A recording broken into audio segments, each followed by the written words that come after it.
Hello friends, இந்த video நம்ம என்ன பார்க்க போகிறோம்னா 1v4 எப்படி நம்ம அடிச்சிருக்கோம் தான் பார்க்க போகிறோம். இதில் வேறு நான் சும்மா ரேண்டமாக ஒரு இது போனேன் கஸ்டமு. அதில் பார்த்தா 1v4 பண்ணுவான் போல். அவன் பாட்டு டேரக்டாக ஆஃப்லைன் போயிட்டான். நான் இந்த டீம் வேறு போயிட்டேன்னா அவன் ஆஃப்லைன் போயிட்டான். இப்போ நான் தான் அடிக்கணும் 1v4. தொடர்ந்து 5 ரவுண்ட் ஜெயிச்சிட்டாங்க. அதுக்கப்புறம் நான் ஆஃப்லைன் போயிட்டான். இந்த ரவுண்டு எப்படி அடிப்பேன்னு மட்டும் பாருங்களேன். இப்போ அவங்க எப்படி ஆடுவாங்கன்னு பாருங்களேன். பைத்தியமாட்டம் ஆடுவாங்க. அவங்க ஆடவே தெரியாது. ரூம் மேட்ச்லாம் என்னன்னு தெரியாத மாதிரி ஆடுவாங்க பாருங்கள். இப்போ அவனை ஒருத்தனை கிளியர் பண்ணி முடிச்சிட்டேன்னா இப்போ எல்லாமே சுற்றி கணக்குறாங்க. எல்லாம் சுற்றிட்டாங்க.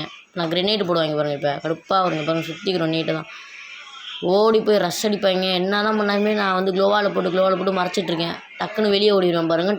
நான் ஒரு தப்பு பண்ணேன். என்னன்னா திரும்ப நான் அந்த இடத்துல க்ளோவால் போடல, வெளியே வந்தோன்னே. ஏன்னா ஒருத்தன் வெளியே வந்துட்டான். இந்த பக்கம் ஃபுல்லாக அடைக்கலைண்ணா. இப்போ பாருங்கள் பின்னாடி செம்ம டேமேஜ் கொடுத்துறான். நான் வேறு க்ளோவால் போட தெரியாமல் க்ளோவால் போட்டேன்னா டாக்கி பாருங்கள். இவன் டக்குன்னு க்ளோவால் போட இல்லைன்னா மண்டை திட்டுன்னு ஆகிருப்பான். இப்போ கிரெனேட் இப்போ பாருங்களேன், இது போடுவான், ஃப்ரீஸ் போடுவான். அது கடுப்பாக வரும். இங்கே பாருங்களா டப்புன்னு குறைச்சிட்டான். இப்போலாம் போடவே என்ன ரூம் மேட்ச்னாலே என்னன்னு தெரியல இவங்களுக்கு. நான் ரேண்டமாக ரூம் மேட்ச் போனேன். இவங்க பாட்டு இப்படி ஆடுறாங்க. இங்கே பாருங்கள் இப்போ என்ன நடக்கும். இப்போ பாருங்கள் இவன் தனியாக என்கிட்ட வாண்டடாக மாட்டான் பாருங்கள்.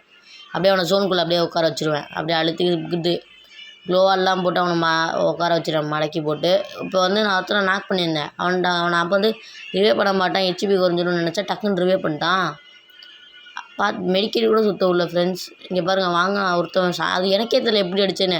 இதுவும் மட்டும் திடீர்னு வாங்க குவாட்ராக்கில்.